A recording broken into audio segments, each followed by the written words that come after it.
День за днем корреспонденты нашего телеканала следят за событиями в республике и за ее пределами. Сегодня, подводя итоги этой недели, расскажем о самых заметных из них. Вы смотрите программу «Якутия. День за днем» в студии Эржена Гармаева. Вот о чем мы расскажем в ближайший час.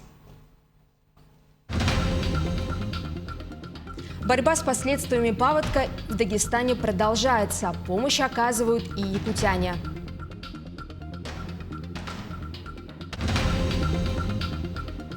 Все ближе паводковый сезон и в нашей республике. Расскажем, как власти собираются обеспечивать безопасность жителей. Заезжай и живи. Еще 2 города Якутии, Мирный и Нерюнгри, станут участниками программы доступного арендного жилья.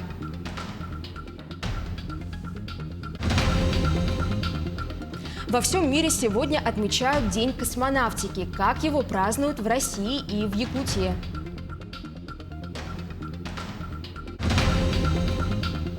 Подошел к концу Кубок главы Якутии. Узнаем, кто стал победителем и как себя показали наши спортсмены.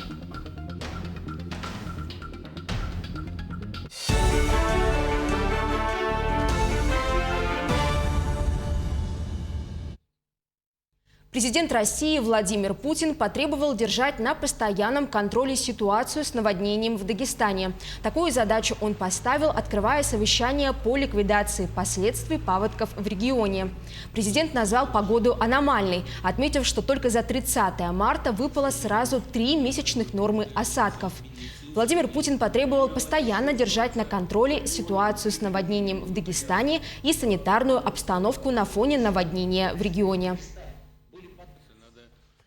Сил и средств для ликвидации последствий наводнения в целом привлечено достаточно.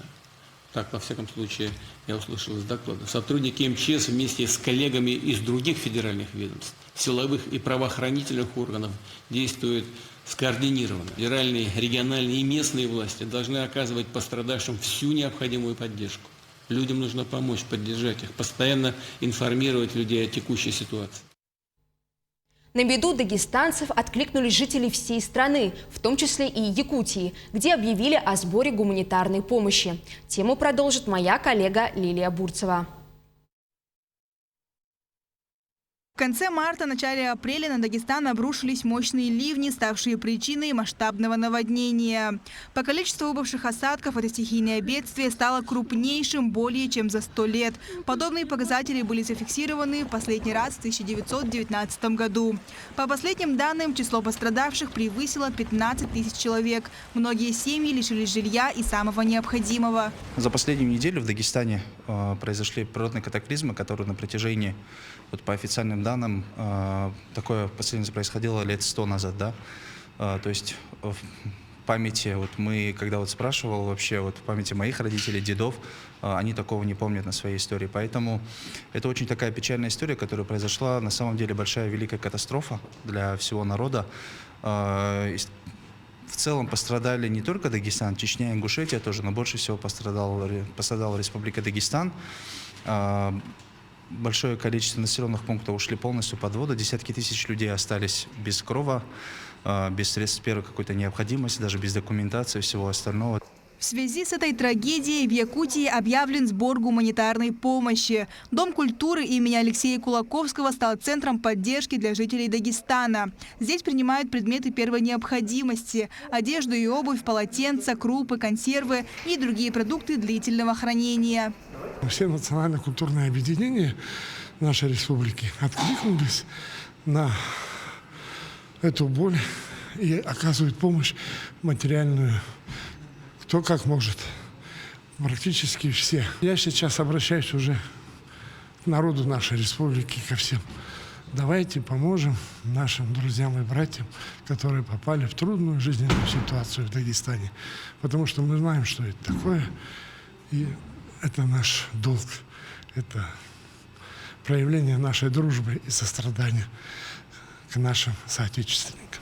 В стороне не остаются и национальные общины республики. Представители различных диаспор активно подключились к акции, оказывая как материальную, так и финансовую поддержку пострадавшим. Думаю, что одним днем это не закончится, поэтому чем можем, то помогаем, да, посильную помощь. Поэтому будем. Сейчас объявили сбор, сейчас будет продолжение еще будет. Это нет, то есть сейчас только первое, то, что вот собрали, еще дальше, да, собираем. Да, как Марат Рубиш правильно сказал, то есть будут это средства личной гигиены, да. Я думаю, продукты питания тоже нужны, хотя бы вот элементарные макароны, крупы, какие-то консервы, рис, гречка, вот такие изделия, это будет тоже очень актуально, это очень нужно будет для Республики Дагестан. Вот. То есть наша община, татарский народ, естественно, мы едины, мы соболезнуем, поддерживаем максимально наш братский дагестанский народ. К инициативе присоединились и другие общественные организации. Так, Союз таджикистанцев в Якутии организовал сбор денежных средств и гуманитарной помощи среди своей общины. От нашей общественной организации Союз таджикистанцев Республики Саха-Якутия откликнулись лично вот наш председатель Ойф Хадик Юрьевич, а также большое количество наших представителей собрали финансовую помощь на эту денежные средства. Сегодня приобрели очень большое количество товаров первой необходимости. Это такие как продукты, в том числе питание, макароны, чай, да, такие несколько портящиеся продукты. Плюс это одежда первой необходимости, в том числе матрасы, подушки, одеяла, да, то, что вот действительно сейчас в первую очередь для жителей необходимо будет от паводка. Также здесь большое количество одежды, в том числе детской, мужской. Есть кепки, есть сандали, есть шлепанцы, галоши. За первый день уже удалось собрать большое количество гуманитарной помощи. Ну а сам прием необходимых вещей продлится в течение этой и следующей недели. Призываем все население присоединиться к этой помощи. Ну и я благодарю своих соратников по русской общине, по ассамблее народов за то, что уже сегодня за один день собрали очень много. Я думаю, что будет еще больше. Наша Якутия славится своей добротой и людьми, которые умеют в нужный момент прийти на помощь. Оставить посылки можно на первом этаже Дома дружбы народов. Только объединив усилия, мы сможем поддержать тех, кто сегодня особенно нуждается в помощи. Лилия Бурцева, Станислав Потапов, Якутск. В преддверии паводкоопасного периода в Якутии усилили контроль за готовностью муниципальных образований к защите населения и территорий. В районах проводятся внеплановые проверки исполнения требований законодательства в области гражданской обороны. По итогам 21 проверки возбуждены административные дела в отношении 12 органов местного самоуправления. Выданы предписания об устранении выявленных нарушений. В частности, установлены недостатки в планах действия по предупреждению и ликвидации ЧС, в организации обучения населения, а также зафиксированы случаи несвоевременного информирования населения о потенциальных угрозах. Сейчас проверки продолжаются еще в 15 муниципальных образованиях. С приходом тепла в республику растут и риски. Лед на реках начинает таять, постепенно закрываются переправы, а власти готовятся к весеннему паводку. О том, какие меры принимаются для обеспечения безопасности жителей, расскажет Диана Антонова.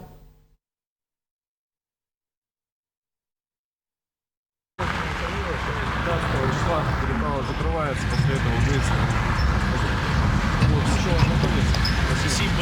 В это время на переправах превышение веса может привести к провалу под лед. Чтобы предотвратить несчастные случаи и нежелательные последствия в связи с изменением погодных условий, на дорогах проводится регулярный мониторинг. Сотрудники ГИМС проводят профилактические беседы с водителями и раздают памятки о безопасности на льду.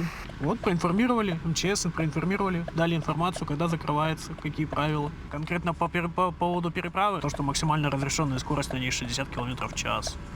Как бы вот так. Поэтапное закрытие ледовых переправ и снижение допустимой грузоподъемности идет полным ходом. С 10 апреля закрылась первая дорога через реку Алтан по направлению село Угино, трасса 360. Всего на данный момент в республике действует 42 ледовые переправы, на которых также постепенно снижается грузоподъемность. На 10 апреля из основных маршрутов региона, таких как Хатасы, Павловск и Кангаласы-Сотинцы, разрешен проезд автотранспорта с общей массой до 30 тонн. А на переправе Якутск-Нижний Бестях с 8 апреля грузоподъемность снизилась до 20. В связи с погодными условиями также тут наблюдаем информационные щиты, чтобы были правильные информирования людей, происходило о сроки открытия, сроки закрытия ледовой переправы, толщине льда, температурному режиму и тоннажу.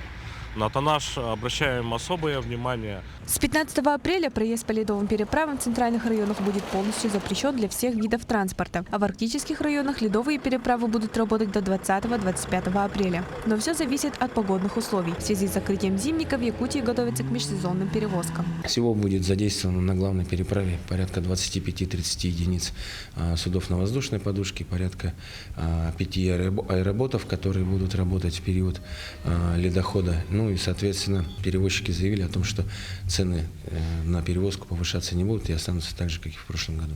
Так, готовясь к предстоящему межсезонью, Министерство транспорта и дорожного хозяйства республики провело совещание с предпринимателями и контрольно-надзорными органами по части их готовности к перевозкам. Одним из главных вопросов стала организация трансфера на воздушных подушках по основному маршруту между Якутском и Нижним Бестяхом. Здесь хочется отметить то, что 204 района, это города Якутска-Намыв, станции будут выполняться перевозки. На сегодня уже флот пассажирский готовится и проводится работа по трансфертам, в части железных дорог Якутии, по аэроботам уже подготовка есть определенная.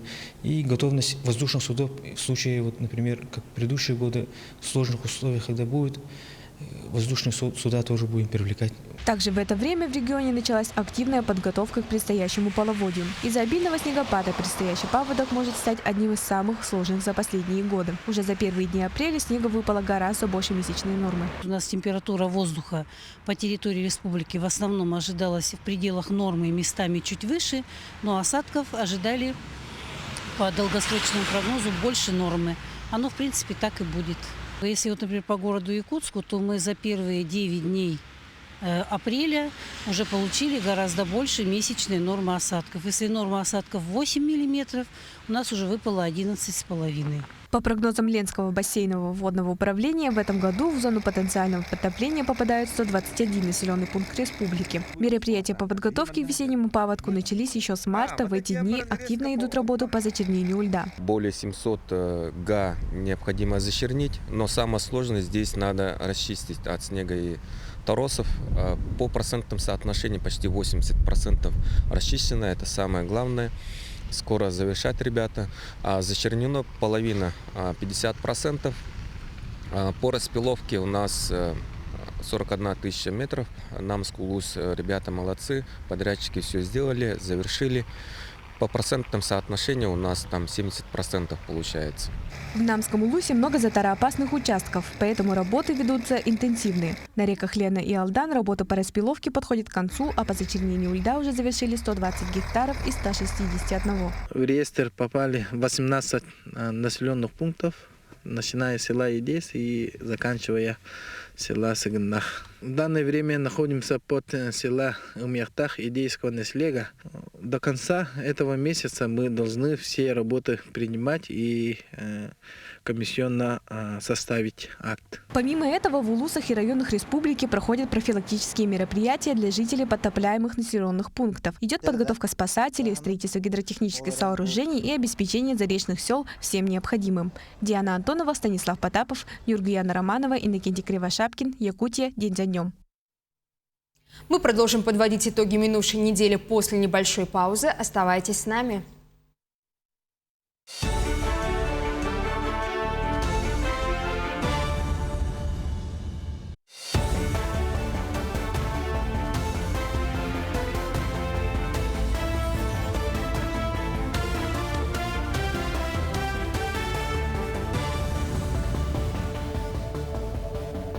Вы смотрите программу «Якутия. День за днем». Мы продолжаем. Во всем мире сегодня отмечают День космонавтики. Ровно 65 лет назад на земную орбиту вывели первый в мире космический корабль-спутник с человеком на борту. Пилот Юрий Гагарин и его легендарная «Поехали» навсегда вошли в анналы истории. В честь праздника в регионах проводятся многочисленные мероприятия, показы фильмов, образовательные программы. В этот день принято чествовать ученых, инженеров, конструкторов, летчиков-космонавтов и всех тех, кто имеет отношение к космической отрасли. К 65-летию полета Гагарина стартовал Российский космический форум. Мероприятие призвано укрепить международное сотрудничество в сфере мирного освоения планетарного пространства. В рамках форума Сербия заявила о желании развивать космические технологии в сотрудничестве с Россией. Об этом объявил министр Балканской республики Ненад Попович по итогам встречи с главой Роскосмоса Дмитрием Бакановым. В Белграде рассчитывают, что будущее взаимодействие станет полезным для сербской науки, экономики и промышленности. Собеседники наметили основные направления партнерства, среди которых наиболее привлекательными является реализация проектов в области спутниковых технологий, систем дистанционного зондирования Земли, навигации, а также обучения кадров. Непрерывное пребывание в космосе российской орбитальной станции. Важно сказать, что Сербия – маленькая страна. У нас нет опыта в этой области. Но у нас есть выдающиеся партнеры в лице Российской Федерации и Роскосмоса. Они готовы поделиться с нами всеми своими знаниями, обучить наши кадры, которые Сербия использует.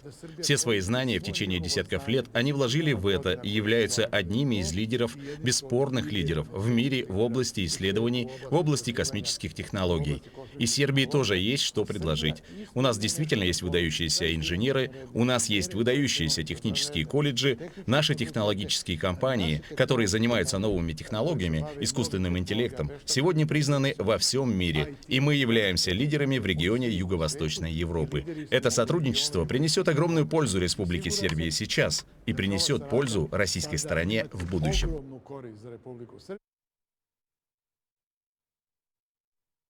Неделя космоса стартовала и в Якутии. Подведены итоги первого регионального чемпионата «Воздушно-инженерная школа». Участие приняли 24 школьника 6-8 классов из Якутска, Горного, Хангаласского и Амгинского улусов. Работа с командами началась еще в ноябре. Для юных инженеров провели ознакомительный интенсив, где состоялось знакомство с оборудованием и профильные лекции. На протяжении последующего полугода участники разрабатывали собственные модели ракет с бортовой электроникой, уделяя особое внимание инновационным решениям, включая новую систему аварийного спасения. В тройку лидеров вошли представители физико-технического и Амгинского лицеев, а первое место заняли воспитанники Дворца детского творчества. Сейчас мы собрались с ними в прошедшие дни. Они доработали под нашим руководством свои аппараты, и вчера успешно мы провели запуски. А в целом ребята показали достаточно высокий уровень технической, теоретической подготовки, но над уровнем, скажем так, экспериментальным, инженерным еще есть куда расти, поэтому я думаю, что у нас еще много работы предстоит в ближайшие годы, и надеемся, что эта работа будет плодотворной. В стенах филиала Государственного фонда «Защитники Отечества» вручили нагрудные знаки «Доброволец Донбасса» нашим землякам, которые достойно проявили себя в качестве добровольцев в составе вооруженных подразделений в зоне проведения СВО. Подробности в следующем сюжете.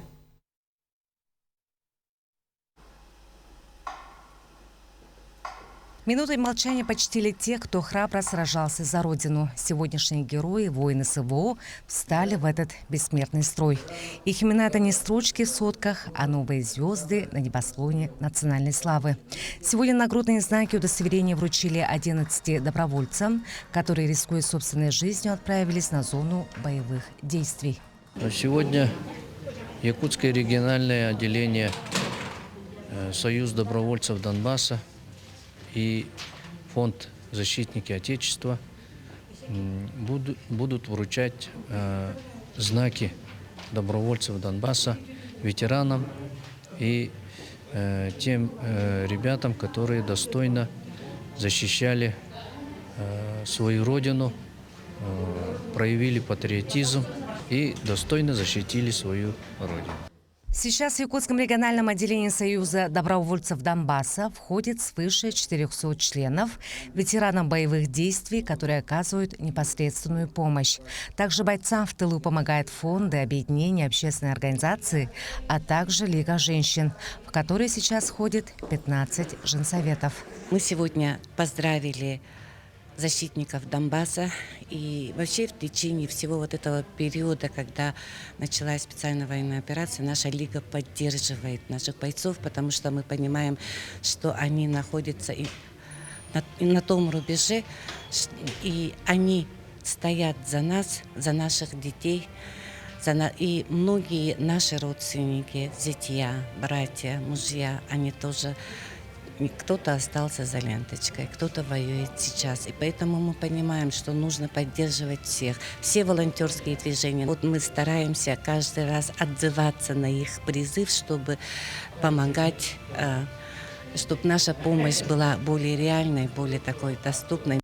Для участников ветеранов СВО по программе «Земля героев» созданы условия профессионального и карьерного роста в Якутии. Одним из участников является Анатолий Стручков. Он сейчас работает в департаменте жилищных отношений по переселению граждан из аварийного жилья. С моей точки зрения, это сложная учеба, но на данный момент государством, президентом нашей республики поставлена задача, чтобы те ветераны, которые имеют уверенность, имеют свои возможности управлять в управленческом деле, они привлекались. Почему? Потому что ветераны, как никто другие, могут сейчас, на данный момент, после специальной военной операции, помочь нашим ветеранам. И самое главное, ветераны СВО познали ценность жизни и, самое главное, ответственность. Ответственность не за ведомственную ответственность, не за свою ответственность, а ответственность за судьбы людей, за судьбы человека. Они это очень хорошо понимают. Все, кто сейчас служит на зоне боевых действий, борются за мирную жизнь, наши герои. Александра Черноградская, Илья Сыромятников, Якутск. Ветеран СВО и кавалер Ордена Мужества Сергей Байбородин занял пост главного специалиста в городской администрации. Его работа в органах власти – часть программы по адаптации бойцов и подготовке квалифицированных управленцев. Сергей курирует вопросы ЖКХ и регулярно проводит выездные проверки по обращениям жителей. Во время очередного осмотра территории он встретил боевого товарища Антона Наумова, который также строит карьеру в администрации Хабаровска. Эта встреча стала ярким примером того, что боевое братство остается крепким и в мирное время, помогая ветеранам эффективно трудиться на благо общества. Я являюсь главным специалистом инфраструктуры в основной сфере по вопросам ЖКХ, дорожного хозяйства и ЖКХ. Вот на данный момент мы находимся на улице Еловая. Вот в прошлом году мы подготавливали документы на асфальтирование этих улиц. И буквально вчера мы подписали документы с Министерством транспорта на асфальтирование этой улицы. Волонтерское движение «Тепло рук» продолжает свою благородную миссию – шьет комплекты одежды для бойцов. Эти женщины, матери республики, стали героями, которые помогают защитникам нашей страны, обеспечивая их комфортом и заботой, находясь при этом за тысячи километров от них. Подробнее смотрите в сюжете. Отдел приема и выдачи цеха ежедневно получает десятки заказов. Татьяна Кривошапкина заведует этим отделом с самого начала работы цеха. Она лично производит замеры, упаковывает рюкзаки с одеждой и выдает готовые заказы. Всего за прошедшие годы более 7 тысяч солдат получили свои комплекты. Контрактники, отпускники по ранению, основной отпуск, они все у нас. Поэтому заказов очень много, и дня через 2-3 готово уже ихний заказ. Так получается. Чтобы обработать такое количество заказов, каждый день в швейном цехе в Якутске кипит активная работа. Татьяна Александровна принимает заказ и передает его в швейный цех, где женщины-волонтеры с любовью и заботой изготавливают костюмы, шапки и другие необходимые вещи для служащих на специальной военной операции. 3 больших журналов у меня. Вот туда все записывается, все их эти данные, размеры и все такое. А потом вот работаем, девочки сидят все по этим размерам, шьют индивидуальные заказы, потом выдаю Приходят ребята, назначенное время, кому там 15-го, 20-го, кто там как это, и забирают все. Помимо цеха, который работает в Якутске, по всей республике действует 14 филиалов, и каждый из них активно участвует в этом процессе. Регулярно в отдел заказов и выдачи привозят большие сумки с готовыми костюмами, которые доставляются такими же волонтерами, в основном мужьями самих женщин-матерей.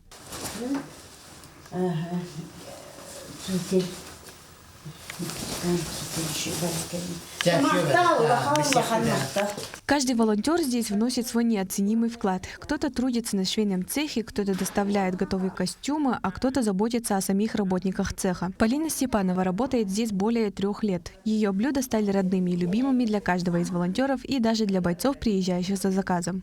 По выходным прихожу готовить. Я сама работаю в другой организации. Я прихожу, готовлю для швей. И вот которые ребята тоже приходят, пробуют домашнюю еду. Волонтерское движение «Тепло рук» – это пример того, как единство и добрые намерения могут влиять на мир вокруг нас. Каждый стежок – это шаг к победе, а каждая вещь – это частичка дома для наших защитников. Диана Антонова, Виктор Дьячковский, Якутск. Мы продолжим подводить итоги минувшей недели после небольшой паузы. Оставайтесь с нами.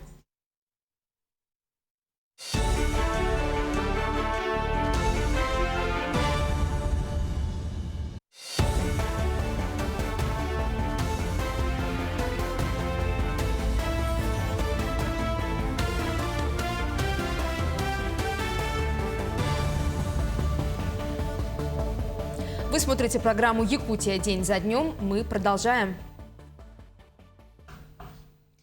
Проблема с бесплатной выдачей лекарственных препаратов в Ленском районе решена. Напомним, возникла она в середине прошлого года. Долгое время жизненно важные лекарства, отпускаемые по рецептам, выдавались с ограничениями в связи с централизацией закупок. В данное время муниципальная аптека возобновила отпуск по рецептам, но проблемы с некоторыми позициями все же остаются, так как нарушены сроки поставки со стороны поставщика.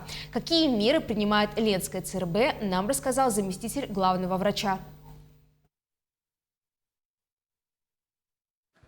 Каждое утро в муниципальной аптеке очередь. Ленчане уже осведомлены, что отпуск бесплатных лекарственных средств осуществляется по мере их поступления, а значит и в любой момент нужный препарат может закончиться. Так долгое время не производилась бесплатная выдача инсулина. Жители, страдающие диабетом, выкручивались как могли. И дальше мне не давали инсулин. Потом перед Новым годом пришла, дали мне пачку инсулина. На старых запасах была. И удивлялась, как можно умереть, не пить его. И вот мне к Висенту лекарства 1 апреля только дали. Где-то старый запас, где-то покупал полоски. А вот мне лекарство к Висента вот только 1 апреля дали, полгода. Я от него отвыкла, когда я кольнула его, мне плохо стало, ноги подкосились. С октября месяца я не получаю от диабета лекарства вообще никакого, понимаете? И даже не записывают, и не выдают вообще ничего. Я почти 30 лет болею диабетом. Вот. Такого не было никогда, да? Всегда все вовремя было? Да. А сейчас вообще бардак. Сын помогал, он у меня тоже с чеченской войны инвалид.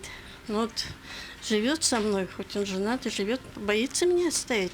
А причина отсутствия некоторых препаратов связана с нарушением сроков поставки со стороны поставщика и централизацией закупок лекарственных препаратов. Заместитель главного врача уточнила, что нововведение первое время всегда сталкиваются со сложностями, но централизация закупок имеет большие плюсы. Она направлена на снижение цен, так как закупка в больших объемах позволит получить значительные скидки от поставщиков. Тем самым увеличится возможность обеспечить лекарственными препаратами наибольшее количество пациентов. Такого полностью, чтобы не выдавались, такого не было. Вообще, в связи с централизацией закупок приходится ждать, потому что по вине некоторых поставщиков, в связи с тем, что сроки поставок препаратов у нас отложились на некоторое время, поэтому некоторые препараты, да, у нас их в наличии пока нет. Но в середине апреля мы их ожидаем. По словам заместителя главного врача, есть проблема с поставкой только некоторых препаратов, таких как инсулин Лиспро, Гларгин, вальполевая кислота, метотрексат. Все остальные лекарственные средства имеются в наличии и выдаются в муниципальной аптеке. Я получаю по гипертонической болезни, то есть по сосудистой сердечной системе. По крайней мере, бывает так, что, например, вот задерживаются лекарства, но они берут телефон, делают заказ, потом звонят, что не делается в крупных городах. Поэтому обслуживание здесь хорошее. А как по другим заболеваниям, я не могу сказать. Проблему с поставкой лекарственных препаратов обсудил во время своего визита в Ленский район и депутат Государственного собрания Илтумен, главный врач Якутской республиканской офтальмологической клинической больницы Иван Луцкан. Он ознакомился с работой муниципальной аптеки, побеседовал с ее руководителем, все проблемные вопросы взял на контроль. Это комплексная проблема. Почему? Потому что здесь включается все, начиная от логистики, проведения закупочных процедур, потому что вот сейчас единый оператор по проведению торгов сахафармация начал объявлять по каждому из нозологий. Там выясняется, что поставщики не хотят возить в Якутию, или у поставщиков, например, нет запасов. Да, и ты уже дальше углубляешься по каждому из наименований, пытаешься найти иные выходы. Следующий момент, который был, это вопрос, связанный с выпиской самих этих препаратов. Вот мы по одному пациенту, как раз, который мне позвонил с Ленского района, детально его разобрали. Ленская ЦРБ ведет планомерную работу во избежание того, чтобы пациенты не оставались без лекарственных средств. Как альтернативное решение пациентам предлагается пройти лечение в условиях дневного или круглосуточного стационара, где в наличии имеются все препараты. Светлана Болева, Виталий Андреев, Ленск. В Якутске в здании Верховного суда прошли пожарно-тактические учения. Спасатели отработали действия при условном возгорании на объекте с массовым пребыванием людей. Всего в тренировке поучаствовали больше 60 человек. Подробности узнаем в следующем сюжете. По легенде, пожар произошел на втором этаже здания. Подразделения приехали на место за 3 минуты, оперативно провели разведку и обследовали все 7 этажей.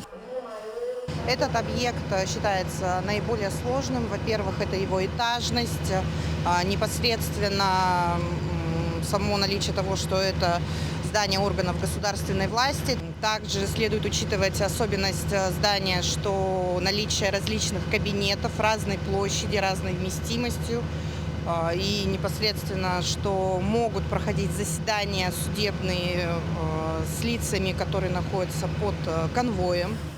Учения прошли по 3-му наивысшему рангу пожара. Площадь условного возгорания составила до 96 квадратных метров. Всего были задействованы 16 единиц техники, из них 11 основная пожарная техника, а также 5 вспомогательных служб. Работаю с 2022 года на этой должности.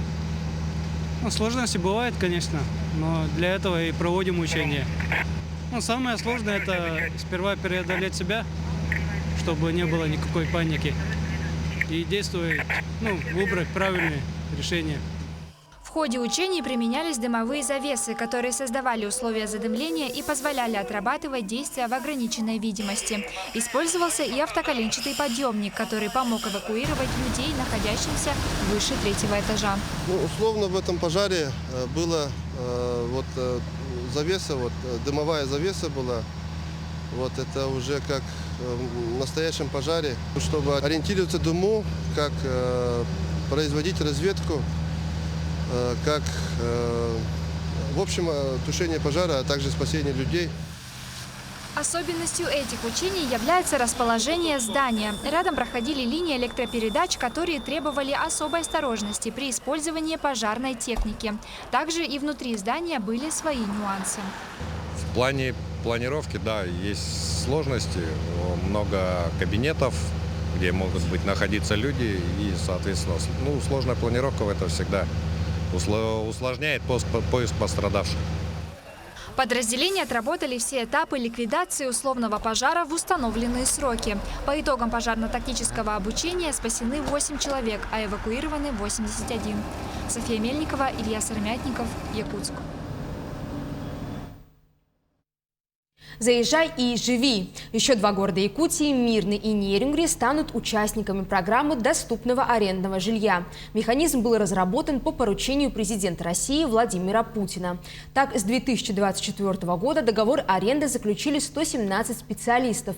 О том, как обжились новоселы, расскажет Саргалана Неустроева.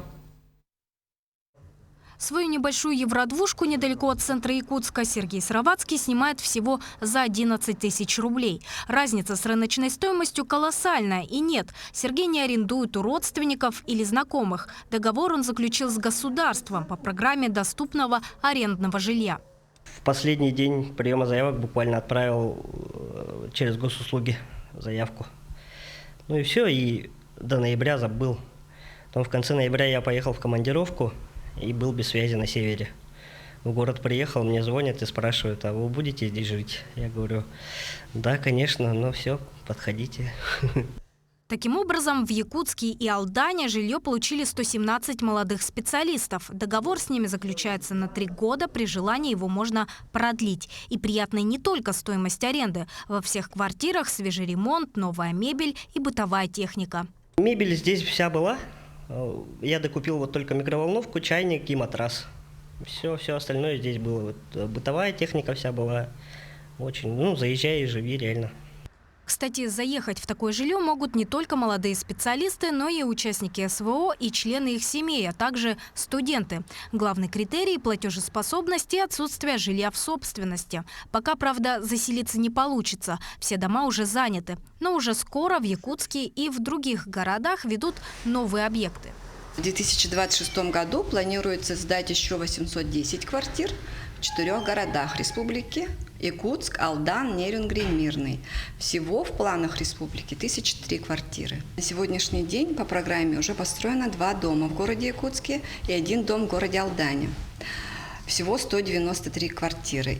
Ну а если для вас наличие коллег за стенкой явный минус, то подумайте о том, что в таком доме точно будет соблюдаться тишина и порядок. Таковы требования Центра развития жилищных программ, специалисты которого проводят ежеквартальную проверку помещений. Саргалана Неустроева, Иван Сракаумов, Якутск. В рамках реализации национальных проектов «Семья» и «Продолжительная и активная жизнь» в Алданской центральной районной больнице продолжается обновление оборудования.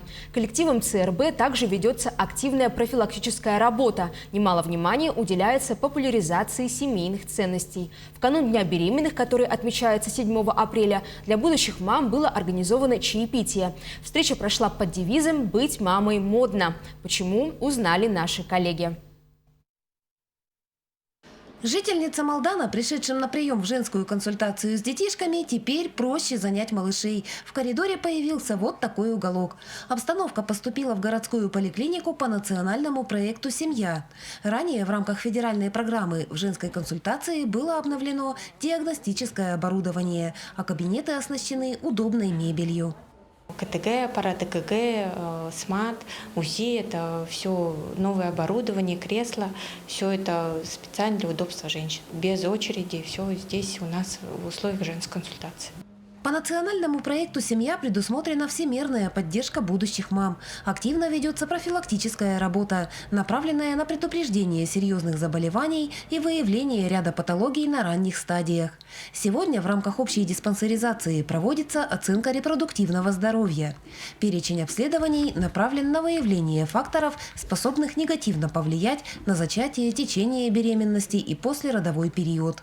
Проводится активная профилактическая работа, как уже сказали, да, это диспансеризация, оценка репродуктивного здоровья не только у мужчин, но также и у женщин. Да. Проводится в возрасте от 18 до 49 лет. В перечень обследований входит осмотр гинеколога, взятие мазков на инфекции, на ВПЧ, онкоцитологию, оценка репродуктивной системы у женщины, и до обследования по поводу УЗИ молочных желез, малого таза. В работе с будущими мамами сотрудники больницы ставят акцент на просветительскую деятельность. 7 апреля в России отмечается День беременных женщин. В рамках теплой и радостной даты в библиотеке имени Некрасова состоялась встреча будущих мам со специалистами различных структур. Пригласили мы представителей соцзащиты, администрации района, ЗАГС, чтобы они могли рассказать, какими льготами или какими преимуществами пользуется беременная женщина. Встречу под девизом «Быть мамой модно» инициировали сотрудники Алданской ЦРБ совместно с коллективом библиотеки. Глава района Александр Шестопалов подробно остановился на мерах содействия семьям, предусмотренных в рамках государственных гарантий. Руководитель отдела ЗАГС Татьяна Брагина рассказала о том, как можно получить свидетельство о рождении ребенка. Этот документ является основанием для предоставления маленькому гражданину и его родителям всех социальных гарантий. Сейчас это делается без присутствия мамы и папы, через суперсервис, через портал государственных и муниципальных услуг. И очень быстро, очень удобно для родителей. Не нужно ходить и собирать очень много всяких разных документов. И им остается только после того, как они подали заявление, прийти уже получить готовое свидетельство. Встреча прошла в теплой и доброжелательной обстановке. Будущие мамы обсуждали течение беременности, изменения в привычках и эмоциональное состояние. Диана Семенова ожидает вторую дочку. И уже сейчас малышка ведет себя совсем не так, как ее старшая сестричка. Совершенно по-другому. Это совершенно другая беременность. Но тоже девочка. Первый ребенок у меня девочка, и второй сейчас ждем тоже девочку. Здоровье малыша во многом зависит от образа жизни, которого придерживается женщина в период беременности. Акушеры-гинекологи еще раз напомнили будущим мамам о том, какие правила им необходимо соблюдать. Татьяна Вахнина, Сергей Шипачев, Александр Лукин, Алдан. Мы продолжим подводить итоги минувшей недели после небольшой паузы. Оставайтесь с нами.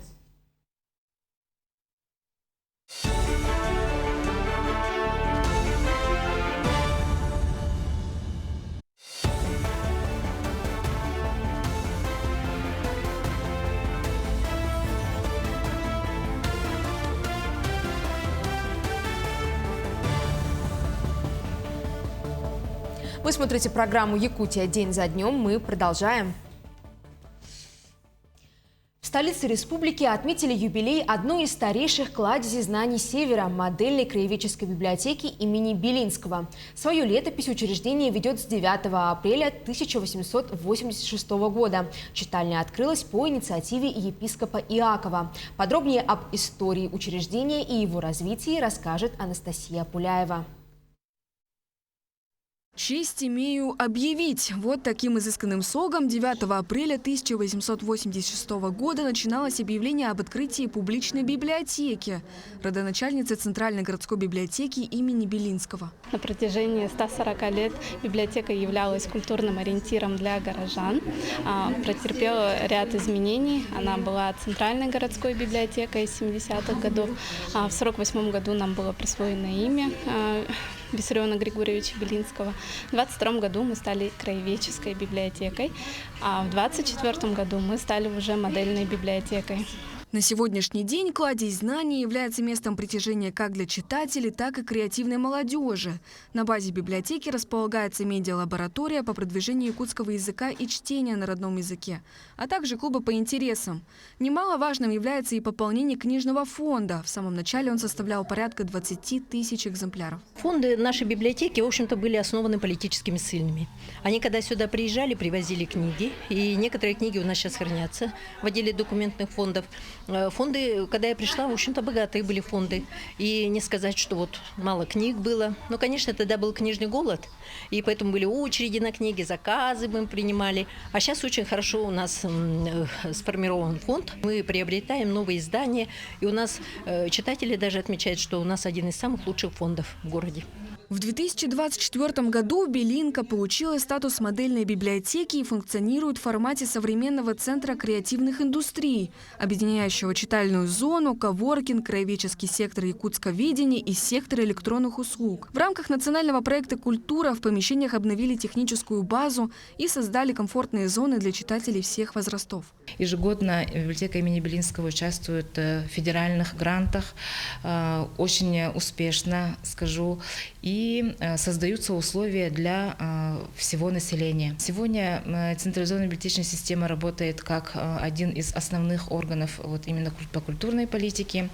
Создаются такие интересные пространства, где население может прийти и порадоваться вот чтению, посмотреть какие-то особые направления, инклюзия и так далее. Со дня основания в одной из старейших библиотек числилось 8 сотрудников и 20 тысяч книг и газет. Сегодня же в первом из 18 филиалов работает 27 сотрудников, а книжный фонд насчитывает более 158 тысяч экземпляров. Анастасия Пуляева, Иван Сорокомов, Якутск. В Русском театре впервые поставят уникальную итальянскую комедию масок, или, говоря на языке оригинала, комедию «Дель Арте» Карло Гальдони «Венецианские близнецы». Для ее постановки в Якутию прибыл итальянский режиссер Тони Кафьера. Подробнее о том, как проходит подготовка к премьере, в сюжете Тимура Колмогорова.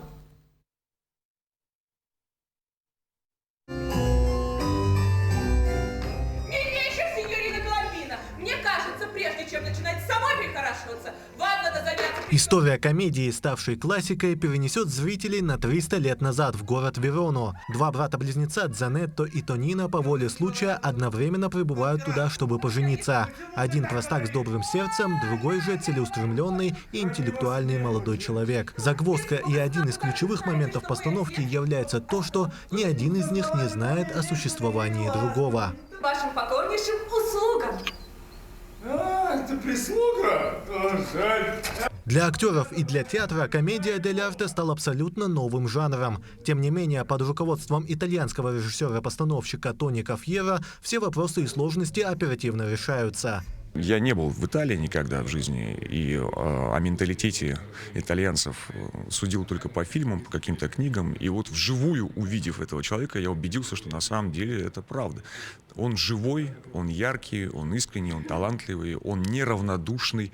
Человек, который прямо выпрыгивает на сцену, чтобы показать нам, как и что надо делать. Конкретно этот жанр вообще никогда не ставился на сцене русского театра, насколько я знаю. И сам способ существования, проживания, он кардинально практически отличается от русской школы Станиславского. Особенностью такой постановки комедии масок в том, что актеры традиционно носят маски, обозначающие персонажей, их характер и темперамент. Обычно сделанные из картона или кожи, в этот раз их сделали тканевыми.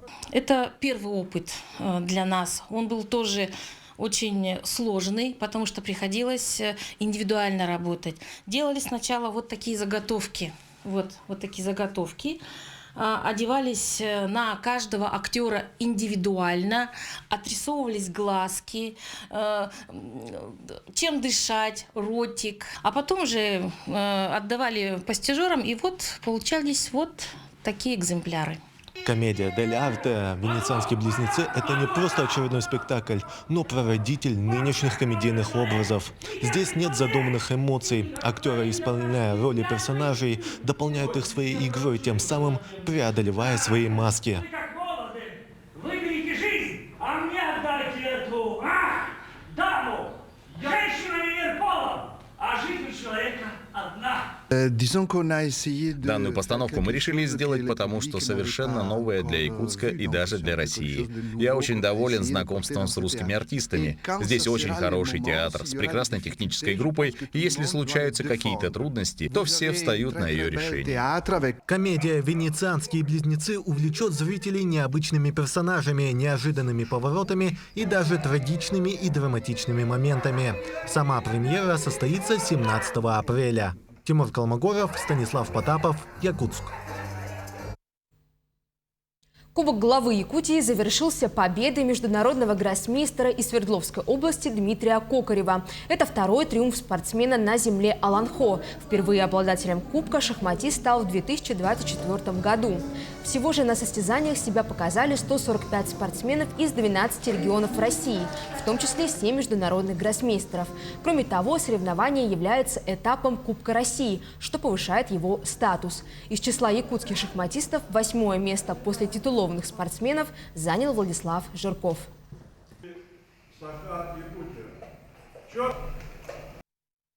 В Нерюнгринском районе завершилось открытое первенство по боксу. Масштабное спортивное событие собрало лучших бойцов Нерюнгринского и Алданского районов. Соревнования подарили зрителям немало ярких и напряженных поединков. Продолжат наши коллеги из Нерюнгри.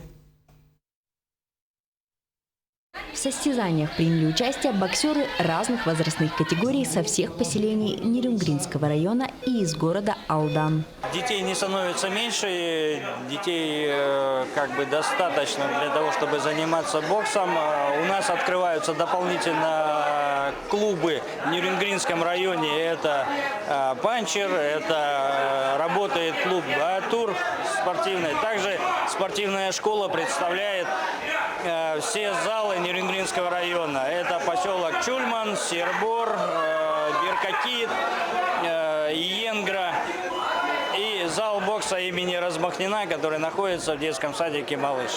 Всего на ринг вышли 156 спортсменов. Как опытные боксеры, так и перспективные юниоры, делающие первые серьезные шаги в большом спорте. Упорно тренировался, из-за этого победил. Мне снится мои бои там. Каждый день думаю на соревнованиях, когда будут. Спрашиваю, хожу на тренировки, тренируюсь. За 4 дня соревнований зрители увидели десятки захватывающих боев, где спортсмены демонстрировали отточенную технику ударов и защиты, выносливость и волю к победе, умение адаптироваться к стилю соперника.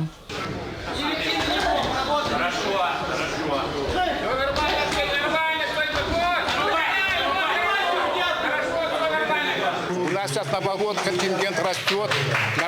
Дети с охотой все, как полагается, занимаются у нас все. Все занимаются от малого до большого. 3 группы: старшие, средние, младшие группы. Вот у нас здесь выступают и младшие выступали, средняя группа выступали. Сейчас старшие выступают у нас. Все идет, как говорится, по плану.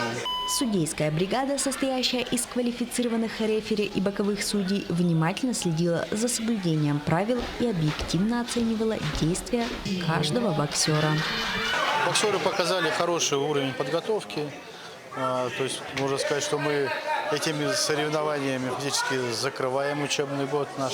На сегодняшний день 2 боксера готовятся к первенству России, проходят учебно-тренировочные мероприятия в городе Чехов. Дмитрий Коник и Тимур Дюжев, оба представители Нерюнгринского района. Открытое первенство Нерюнгринского района не просто соревнования за медали. Это отбор сильнейших боксеров для представления района на турнирах, возможность для молодых спортсменов получить ценный опыт выступлений на высоком уровне, популяризация бокса и здорового образа жизни среди молодежи. Нерюнгринская школа бокса всегда славилась своей именно школой. Есть хорошие ребята. Появляется младшее поколение, тянется к старшему.